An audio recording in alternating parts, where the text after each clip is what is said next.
Este 10 de junio vamos a recomenzar con ejercicios de espiritualidad de la creación con Meister Eckhart.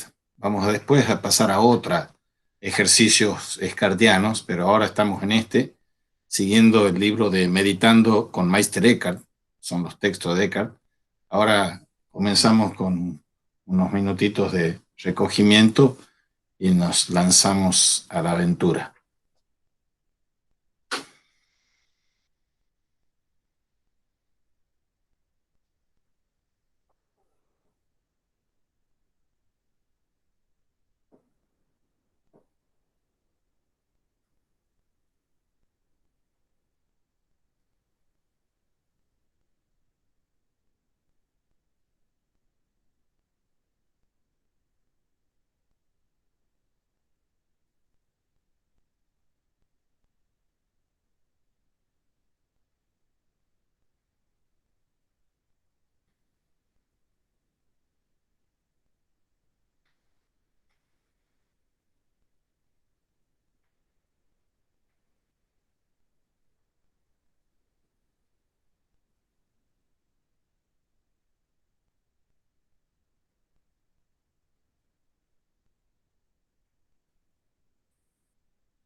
Muy bien, abrimos fuego, fuego del Espíritu Santo. Ven Espíritu Santo. Recordemos que estamos viendo aquí, de la mano de Matthew Fox, este librito Meditando con Meister Eckhart, que es una selección de textos de Meister Eckhart en las 4 vías. La vía positiva, que es la de la creación misma, la que vamos a ver hoy, que es el sendero 2, la vía 2, que es la vía negativa, es soltar y dejar ser. La vía 3 es el sendero 3, que es la vía creativa, es la irrupción y nacimiento de sí mismo, de Dios, de sí mismo como hijo e hija de Dios, para terminar con esa vía transformativa de la compasión y de la justicia social. Vamos a ir glosando y comentando escuetamente, dejando solo que la palabra y el silencio de Eckhart nos vaya envolviendo en esta vía negativa. Y comienza aquí esta antología diciendo: solo Dios posee esidad, por lo tanto, todo lo creado es en sí nada. Todas las criaturas son mera nada. No digo que sean algo muy leve o siquiera algo, sino que son mera nada. Todas las criaturas han sido extraídas de la nada y por eso su origen es la nada.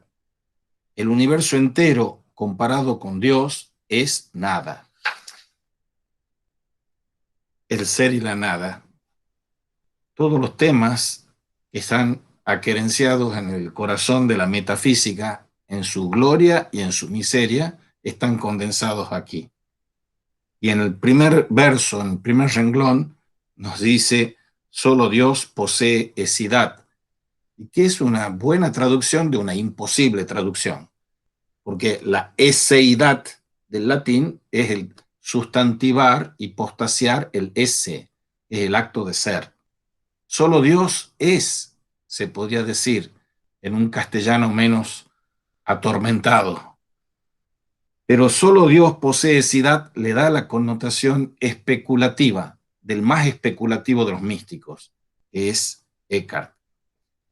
Pero empieza con creyendo que solo Dios posee esidad, por lo tanto todo lo creado es en sí nada, y decir que todas las cosas son nadas, para asumir al final de esta reflexión, no al final, promediando esta reflexión, con que Dios es la nada. Veamos cómo llegamos hasta ahí.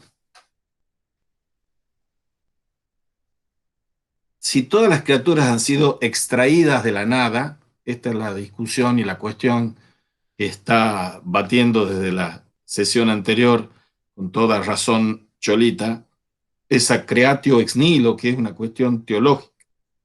Pero aquí también la teología está puesta en cuestión, porque Dios es y Dios no es, y todas las criaturas son extraídas de la nada, por eso su origen es la nada.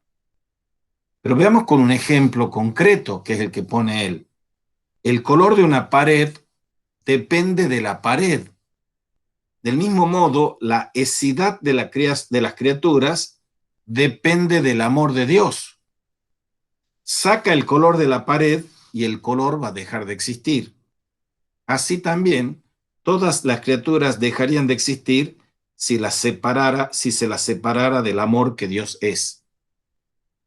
Otro giro especulativo, metafísico, místico, que es revolucionario. No es el principio de esta especulación metafísico-mística el pensar. El ser y el pensar son lo mismo. El ser es, el no ser no es, que dice Parménides, con intuición mística, en su poema del ser. Aquí, el principio no es cooriginario pensar y ser. El principio es el amor. Dios es amor. No es cogito ergo sum, sino amor ergo sum. Soy amado, luego soy. Si Dios suspende su amor por las criaturas dejan de ser. Fuera de Dios, dice Eckhart, no hay nada de nada. Fuera del amor, se podría decir, no hay nada de nada. Ninguna criatura puede expresar a Dios, pues no son receptivas de lo que Dios es. Dios es el inefable, no tiene nombre.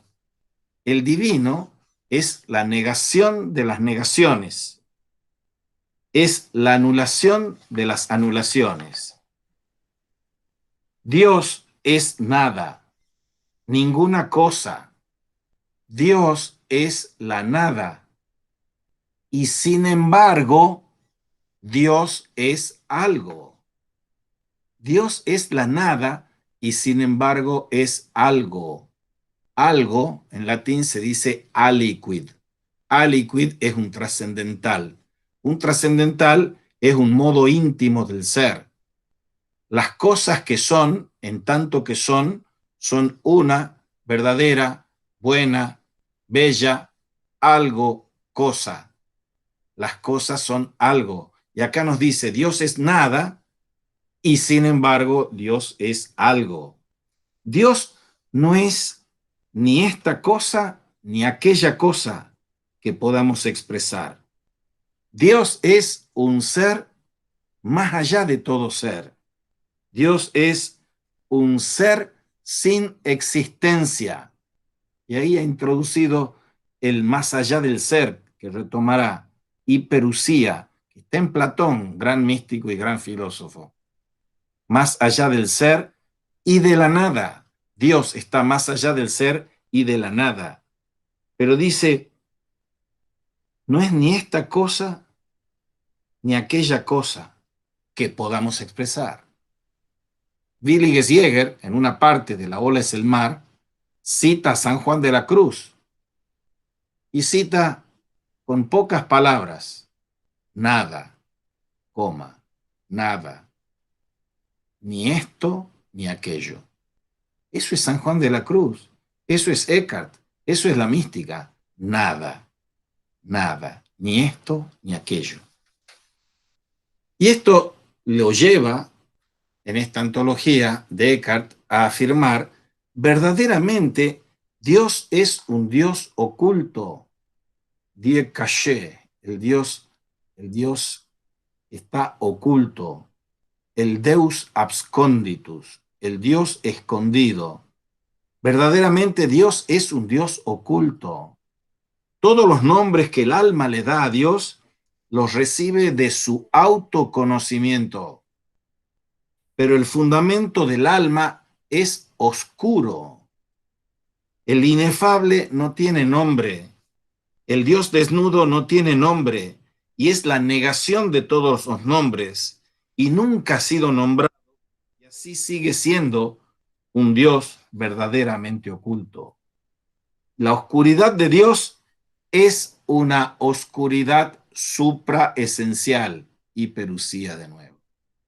La oscuridad de Dios es una oscuridad que está más allá del ser, más allá de la esencia. Un misterio tras el misterio, un misterio en el misterio que ninguna luz ha penetrado jamás. El objetivo final del ser es la oscuridad y la incognoscibilidad de la oculta divinidad, que es esa luz que brilla, pero que la oscuridad no puede comprender, como dice San Juan 1:5. Dios actúa, pero la divinidad no. El misterio de la oscuridad de la divinidad eterna es desconocido. Nunca fue conocido y nunca lo será. Ahí ha introducido dos términos que son capitales para Eckhart. Dios, der Gott, y la divinidad, die Göttlichkeit o das Göttliche. Lo divino y Dios. Y él cree en lo divino y le reza a Dios, Dios, libérame de Dios. Porque Dios, el Dios, der Gott, es la representación o el nombre que nosotros le adscribimos o le asignamos a Dios. Dios actúa, pero la divinidad no. Y ahí está el misterio de la oscuridad de la divinidad, que es desconocido eternamente, nunca fue conocido y nunca lo será. Dios habita allí dentro, desconocido, desconocida para sí. Dios es un ser más allá del ser y una nada más allá del ser. Dios es un ser más allá del ser y una nada más allá del ser. Más allá del ser. No se encuentra Dios en el alma por adición, acumulando términos, sino que se lo encuentra por un proceso de sustracción. ¿Cómo debieras amar a Dios? Te diré, dice Eckhart. Ama a Dios tal como Dios es. Esto significa, ama a Dios como Dios es. Un no Dios, una no mente, una no persona, una no imagen. Más aún, ama a Dios tal como Dios es, pura y simple unidad, alejada de toda dualidad, el pensamiento no dual, la unificación. Y uno debiera amar a Dios despreocupadamente. Con esto quiero significar que el alma no debiera tener actividades mentales, ni imágenes, ni representaciones. Despoja a tu alma de toda mente y quédate allí sin mente. Más aún, te aconsejo, dejar que tu propio ser tú colapse, fundiéndose en el ser de Dios, el ser Dios de Dios. De esta forma, tu tú y el su de Dios se tornarán completamente un mí. Yo y Dios somos uno. Tienen que desaparecer mi tú de Dios y el su de Dios para ser en mí. Y llegarás a conocer así, conocer su existencia inmutable y su nada innombrable. Para que la voluntad sea libre, necesita desprenderse y retornar a su origen primigenio. Para que el intelecto sea libre, debe desnudarse y vaciarse y desprendiéndose, retornar a su origen primigenio. Más nos volvemos una pura nada mediante un conocimiento desconocedor, que es vacío y soledad y desierto y oscuridad y quedarse quieto. Esto está prefigurando lo que va a ser en San Juan de la Cruz, también en Teresa, pero en San Juan más paradigmáticamente, la noche oscura. La noche oscura de los sentidos, la noche oscura del entendimiento. Despojar a la voluntad. ¿Qué es lo que purga mi voluntad? ¿Qué es lo que la vacía? La caridad. La virtud sobrenatural de la caridad va a purgar a la voluntad, la va a vaciar. Y veremos la importancia del vacío también aquí. ¿Y qué es lo que va a purgar o vaciar o nadificar al intelecto de todo lo que no es Dios? La fe.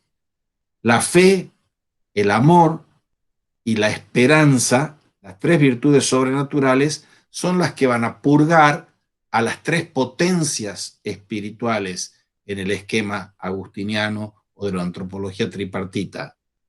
La memoria purificada por la esperanza. La voluntad purificada por el amor. Y la inteligencia purificada por la fe.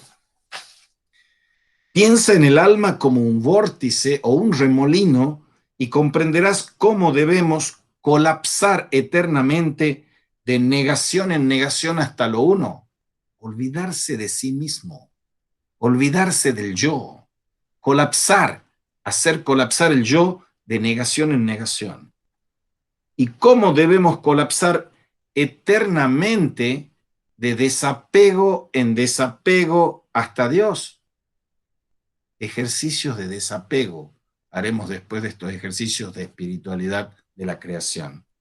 Desapego, desprendimiento, desnudez, vaciamiento.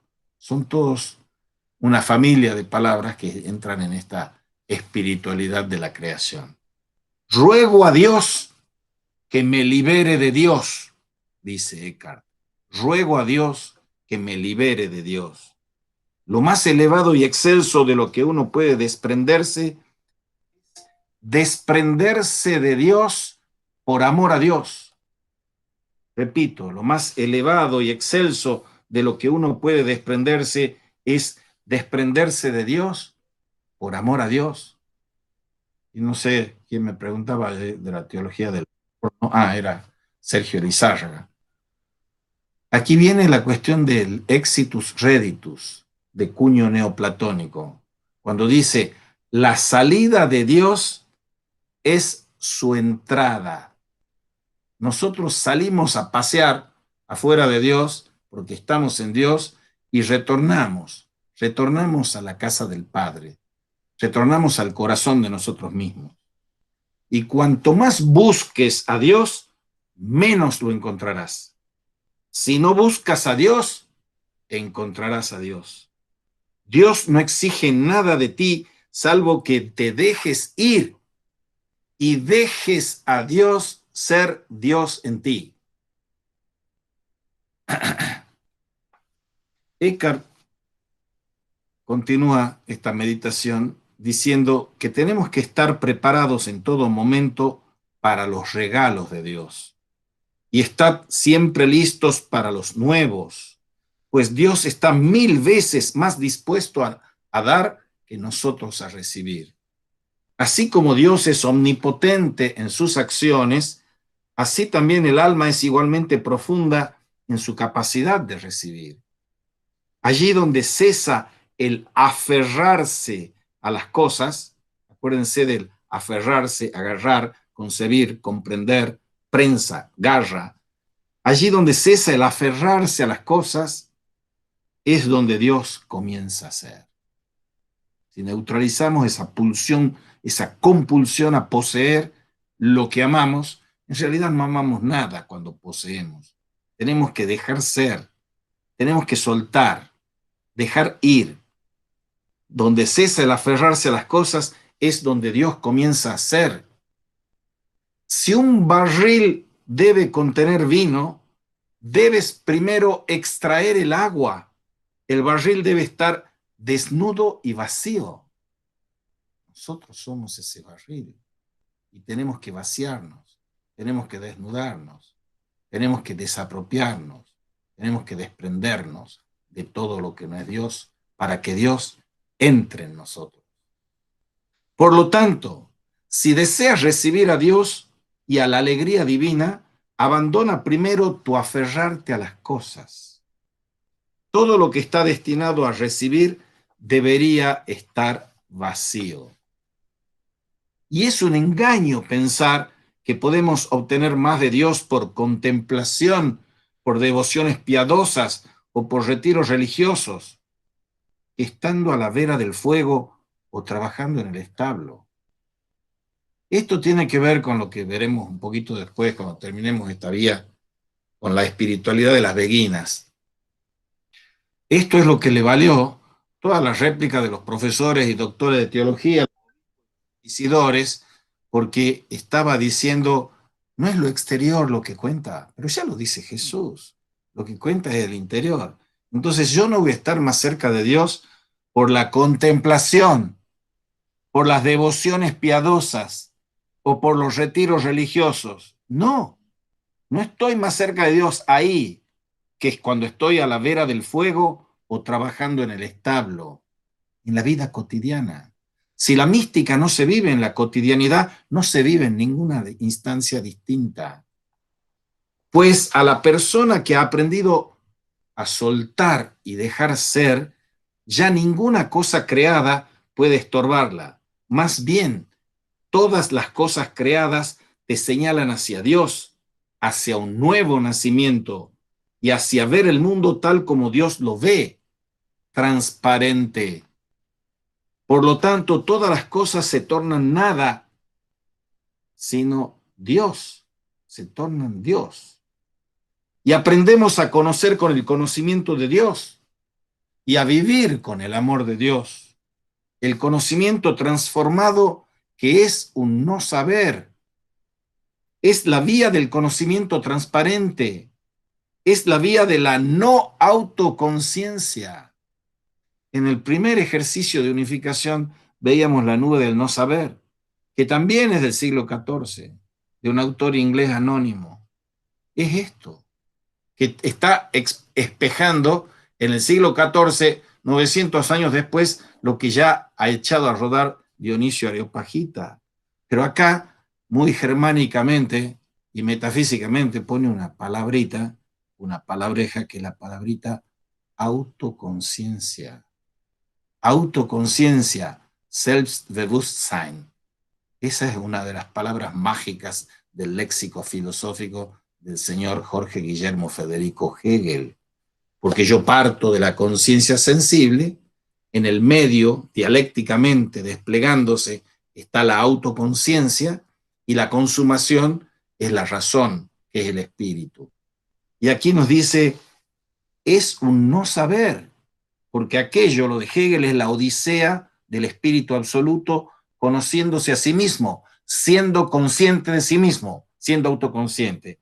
Y aquí, en el siglo XIV, el señor Descartes está diciendo que el conocimiento transformado, la metanoia, que es el conocimiento de la verdadera conversión, la metanoia, es un no saber, es la vía del conocimiento transparente, es la vía de la no autoconciencia. Cuando aprendes esto, dice Eckhart, puedes aprender todo, retornar a todo y alabar todo. Todo alaba a Dios.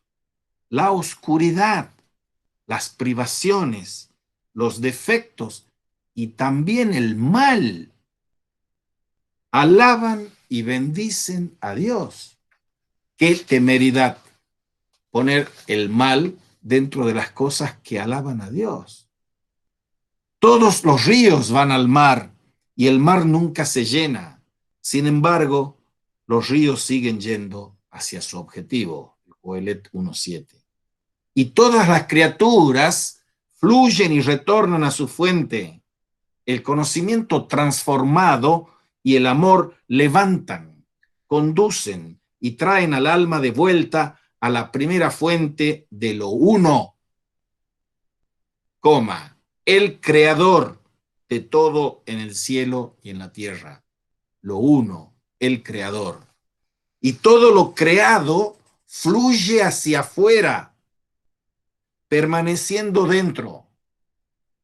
Así, cuando retornamos a nuestro primer origen, a nuestra pureza primordial, descubrimos nuestra libertad y somos libres. Y aquí viene el golpe para esas cuestiones de los rigoristas, los pietistas, los doloristas, los del mundanal valle de lágrimas. Dice, el ascetismo no tiene mucha importancia. El ascetismo no tiene mucha importancia. Hay una manera mejor de tratar a nuestras pasiones que acumular prácticas ascéticas, que con frecuencia las prácticas ascéticas lo que revelan es un gran ego, dice Eckhart. Ese gran ego aumentando la autoconciencia en lugar de disminuirla. Aquí si lo quieren poner entrelazado, pónganlo a Hegel con Freud, con su super yo y con su espíritu y su mente absoluta. Si deseas disciplinar la carne, para eso es el ascetismo, si deseas disciplinar la carne, tornándola 1000 veces más sumisa, entonces ponle la rienda del amor. Ponle la rienda del amor. Quien acepte la dulce carga de la rienda del amor logrará más y avanzará mucho más que con todas las prácticas de penitencias y mortificaciones que pudiera llevar a cabo al unísono toda la gente del mundo. El amor, no la penitencia, es lo que cuenta. Quien encontró este camino, dice Eckhart, no necesita de otro. Cuando la gente no es consciente de la presencia de Dios por doquier, necesita buscar a Dios por métodos y prácticas especiales. Esa gente no alcanzó a Dios. Según las apariencias externas, los que continúan propiamente sus prácticas piadosas son santos. Interiormente, sin embargo, son asnos. Santos o burros. Son burros, son asnos. Pues saben acerca de Dios, pero no conocen. Saben acerca de Dios, pero no conocen a Dios. Mientras nosotros realicemos nuestras obras con la intención de ir al cielo, estaremos simplemente en el camino equivocado.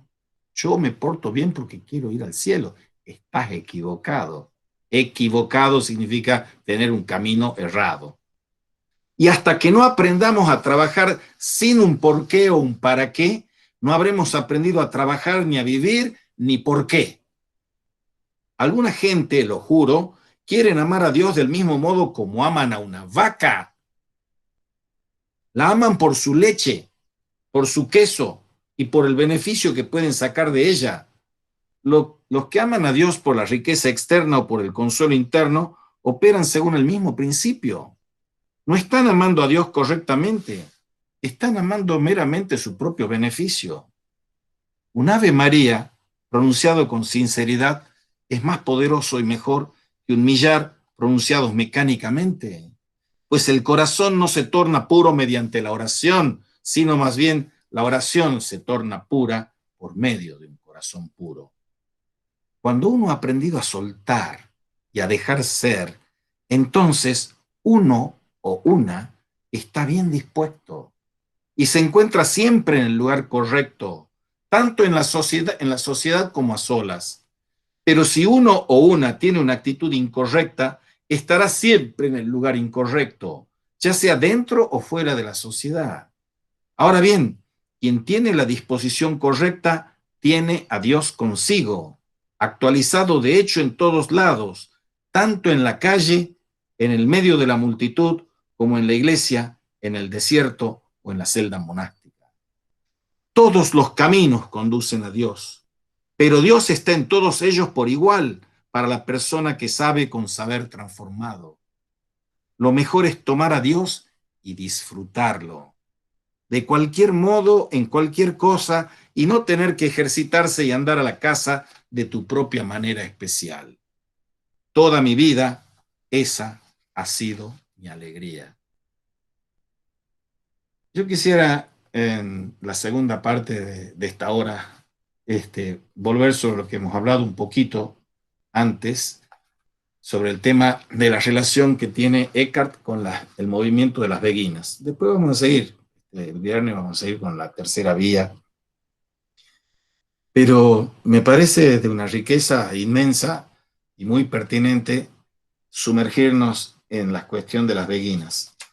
Yo les voy a mandar, tengo varios textos, no es que yo sea un erudito en el asunto, me he puesto en estas maravillas del Google y de la Wikipedia y aparecen. Si ustedes ponen Eckhart Beguinas, le van a aparecer, pero montones, montones de textos preciosos, indicaciones de libros preciosos.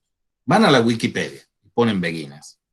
Las beguinas eran una asociación de mujeres cristianas contemplativas y activas que dedicaban su vida a la ayuda de los desamparados, enfermos, mujeres, niños y ancianos, y también a las labores intelectuales. Organizaban la ayuda a los pobres y a los enfermos en los hospitales o a los leprosos. Trabajaban para mantenerse y eran libres de dejar la asociación en cualquier momento para casarse. Organización. No había casa madre ni tampoco una regla común ni una orden general. Establecían sus viviendas cerca de los hospitales o de las iglesias en sencillas habitaciones donde podían orar y hacer trabajos manuales. Cada comunidad o beguinaje era autónoma y organizaba su propia forma de vida con el propósito de orar y a servir como Cristo en su pobreza. Una carta de 1065 menciona la existencia de una institución similar al beguinaje en Vilvoorde, en Bélgica. Desde el siglo XII, el movimiento se difunde rápidamente desde la región de Lieja a Holanda, Alemania, Francia, Italia, España, Polonia y Austria. Algunos beguinajes, como los de Gante y Colonia, llegaron a contar con miles de integrantes. El extenso renacimiento religioso que originaron los beguinajes generó sociedades similares para los hombres, que eran los begardos. Sobre el origen de los nombres beguina y begardo hay varias hipótesis.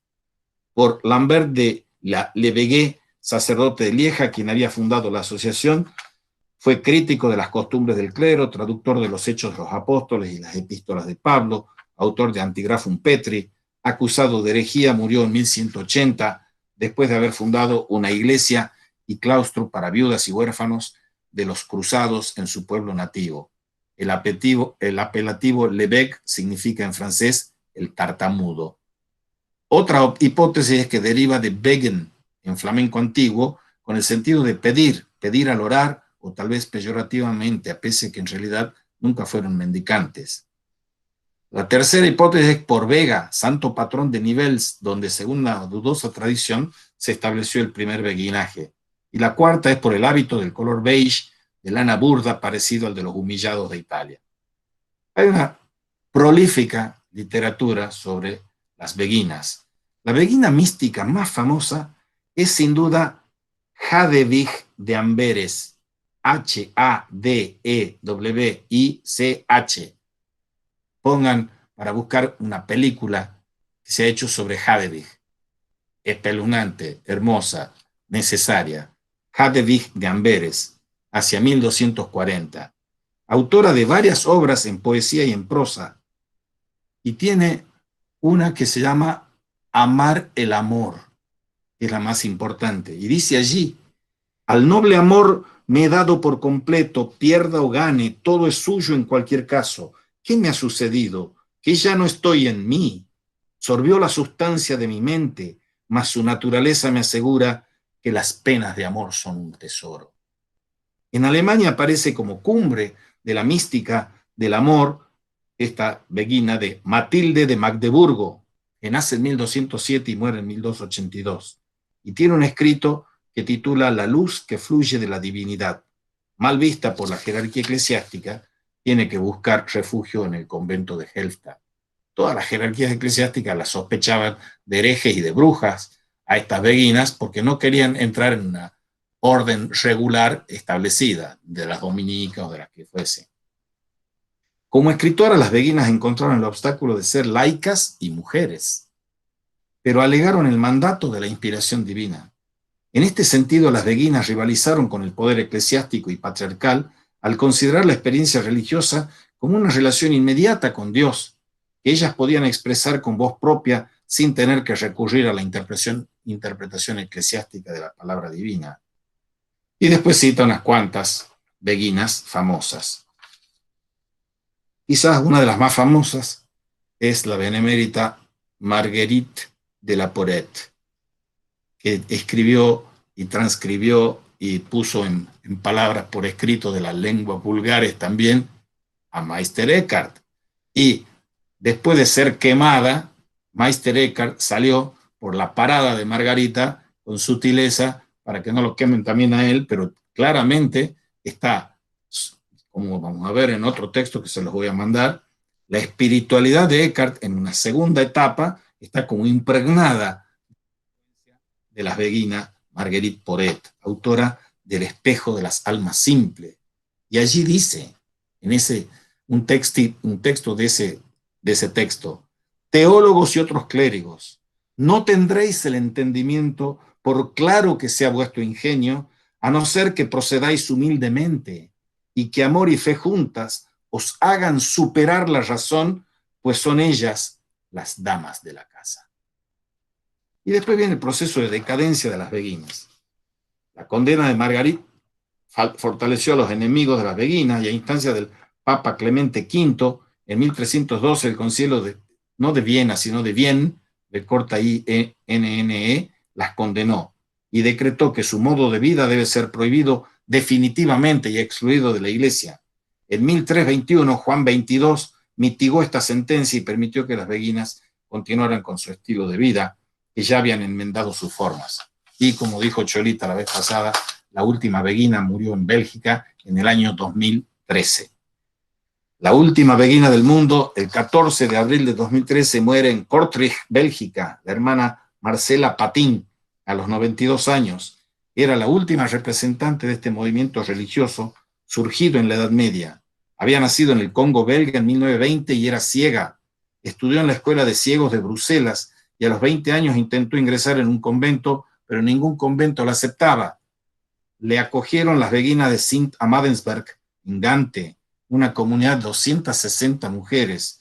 Tenía 20 años cuando ingresó en la comunidad. Trabajó atendiendo enfermos. Posteriormente se mudó al beguinaje de Kortrijk con otras 8 mujeres y fue la última superviviente. Esos son unos cuantas pinceladitas. Veamos un texto, a mi juicio, precioso, que cuenta mejor de esta. Es de Luis Álvarez y se titula Las beguinas. Las beguinas fueron mujeres que vivieron la Baja Edad Media, los turbulentos siglos XII y XIII, tiempos de crisis y cambios, de caos general y libertad personal, donde lo espiritual e intelectual aún se invocan juntos y la Biblia y Platón encuentran los mismos interlocutores en monasterios y universidades. Luce rotundo el románico y nace airoso el gótico. Resplandece el amor galante, se aman, épicos, Tristán e Isolda. Europa desmembrada y abierta crea y se recrea en una cultura plural, árabe, griega, cristiana, judía y musulmana. En este ambiente bullicioso y caótico, las beguinas, solteras, casadas, viudas, solas o en grupo, ajenas a toda autoridad, vivieron libres, activas y solidarias, con inteligente y luminosa coherencia, con humana dignidad, entre amigas muy queridas, decían ellas, sin jerarquía, en la inteligencia del amor.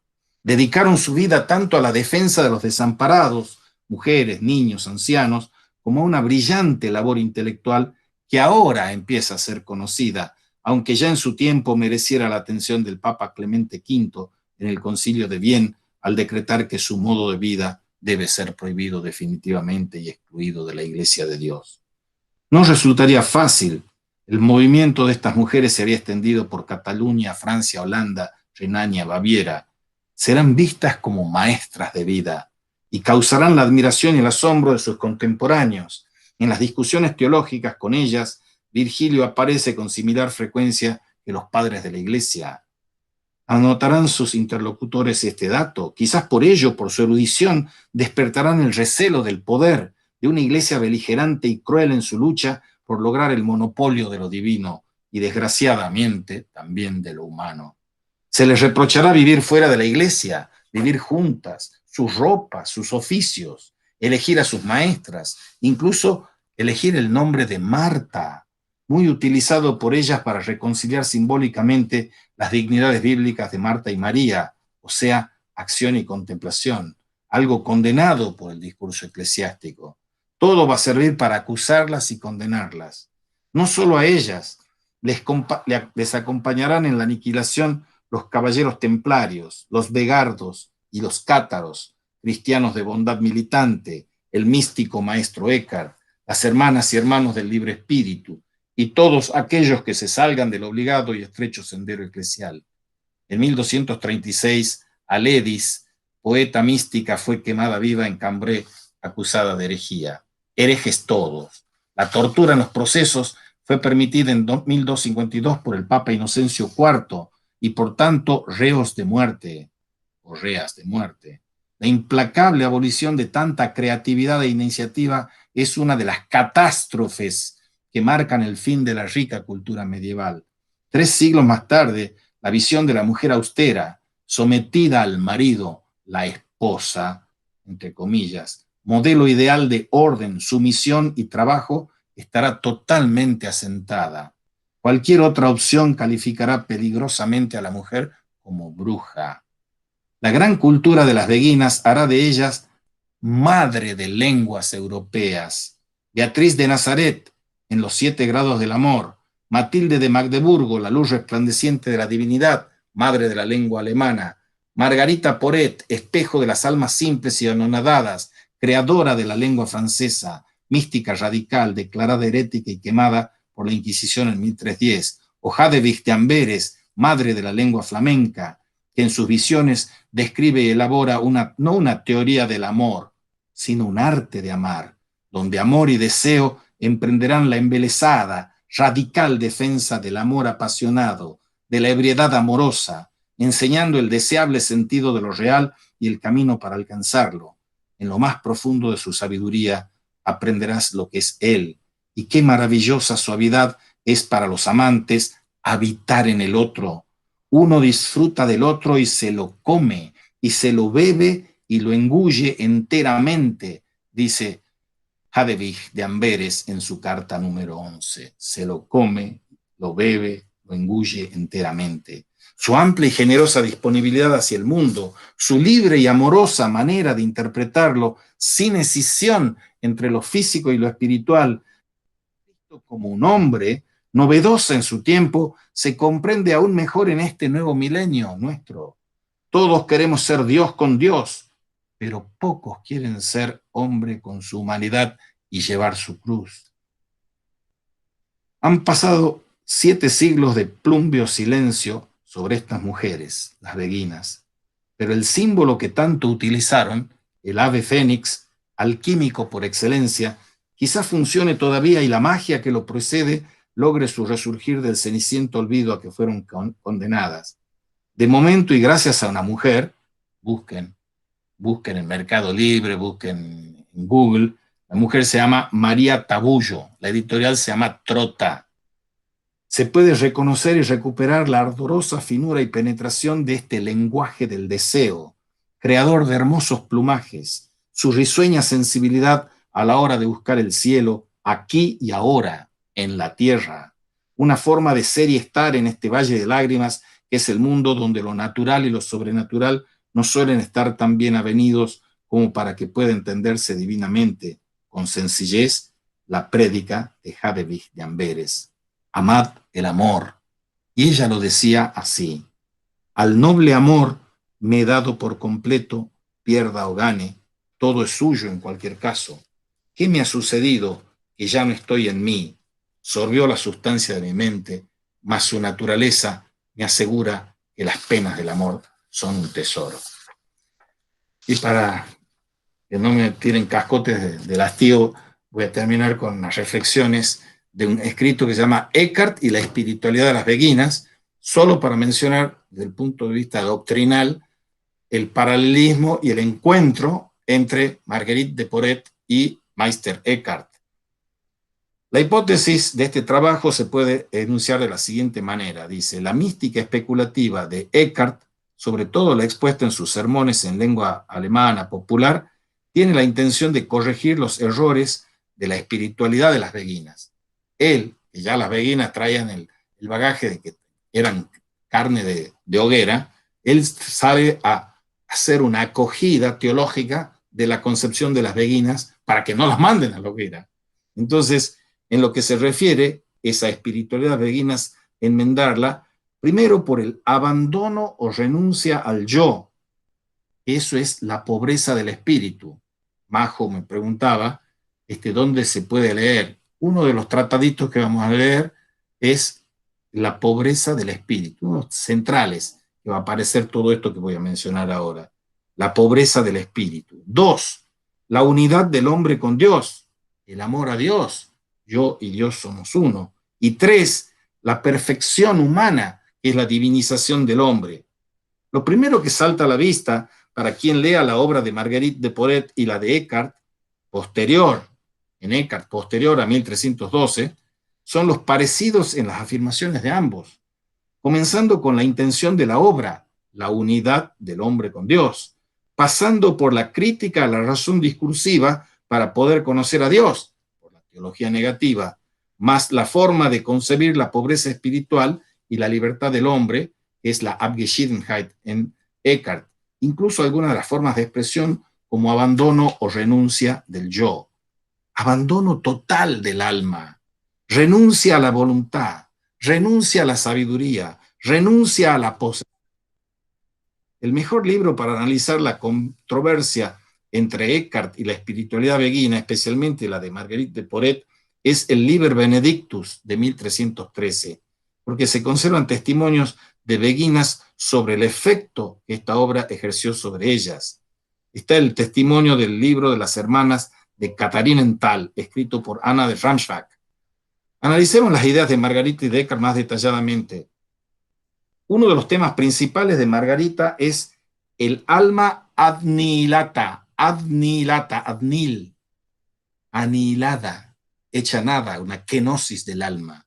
Adnilata es el abandono de uno mismo o la renuncia al yo, la renuncia al yo. En el capítulo 12 de su libro, Margarita dice que el alma adnilata no tiene voluntad y ni tampoco puede tenerla, ni tampoco quiere tenerla. En el capítulo 14 dice que el alma adnilata no tiene obra ni oprobio, no posee honor ni miedo, ni inclinación hacia el bien divino, ni sabe de alguna forma de voluntad. El tema del abandono de uno mismo, de lo creado y de Dios, o del deseo de Dios, se encuentra también en Eckhart. No hay que subrayar que el abandono de uno mismo o la superación de lo creado, incluyendo el propio yo, es la forma tradicional ortodoxa de entender la unión o la condición de la unión del hombre con Dios en toda la mística medieval. Quien no renuncia a toda riqueza y a sí mismo no puede entrar en el reino de los cielos. Y aquí también hay que tener presente, por un lado, que el tema de la pobreza provocó una fuerte polémica en la Alta Edad Media, sobre todo entre la Iglesia y los franciscanos. El hombre unido a Dios vive de la sustancia de Dios. La unidad la concibe Margarita como una participación ontológica en la misma esencia divina, o sea, una divinización auténtica del hombre. Y Eckhart repite, mutatis mutandi, lo mismo que había dicho Margarita sobre la unidad del hombre con Dios, pero hablando de la relación entre el justo y la justicia. El hombre justo, dice Eckhart, no es más en sí, sino que recibe todo su ser por la justicia en la que se encuentra unida. No es la justicia del alter ego, que le tengo que dar a cada otro lo que le corresponde. Es la del alter alter. Yo soy justo en el justo, en la unión con el justo. Y en su Opus Tripartitum, Eckhart trata de zanjar el problema de esta relación entre el hombre y Dios en la unidad mística a través de su teoría de la analogía, con su concepción de la pobreza espiritual. Y en el capítulo 8, Margarita, de su libro, Margarita propone que el alma desposeída, horror de los horrores, carne de hoguera, no precisa ningún sacramento, ninguna virtud e incluso no precisa la gracia, ni sacramento, ni virtud, ni gracia divina. Esta idea fue decisiva en el proceso inquisitorial contra Margarita y es incluso el primer artículo del escrito de la condena a la hoguera. Y también el Concilio de Vienne toma esta idea del libro de Margarita para ejemplificar el error de las beguinas. Por su lado, Eckhart, al igual que Margarita de Porret, afirmó que las obras exteriores, hay que destacarlo una y otra vez, como los ritos eclesiásticos y los sacramentos, son de poco o nulo valor para el alma que vive la unidad con Dios. Más claro, agua. Esto de las obras exteriores le valió también a Eckhart que entre en la lista de los condenados. Y con la pobreza del espíritu, así terminamos, entendida como abandono de uno mismo, la Abgeschiedensein, se pretende fundamentar Eckhart la unidad del hombre con Dios. Y esto es lo que se ha llamado la lógica eckartiana de la negación. Para explicar lo que quiere decir esto, hay que hablar de la concepción del mal en Eckhart. Pero ustedes ya me van a cascotear fiero. Así que lo dejamos ahí y abran los micrófonos y empezamos a charlar sobre esto que hemos escuchado ahora, si les parece.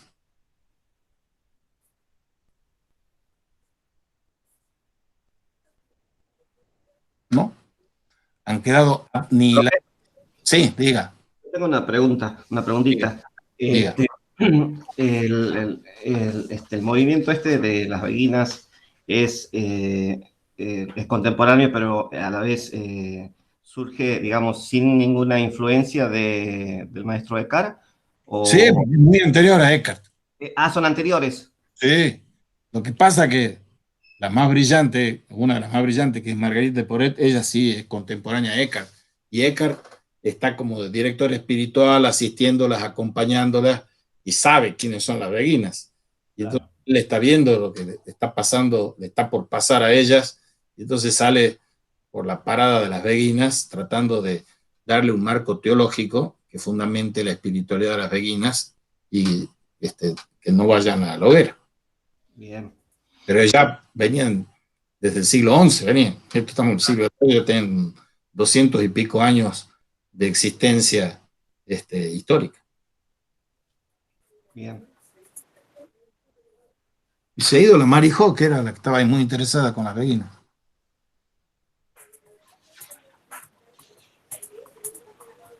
César, vos tenés conectado el micrófono, ¿querés decir algo?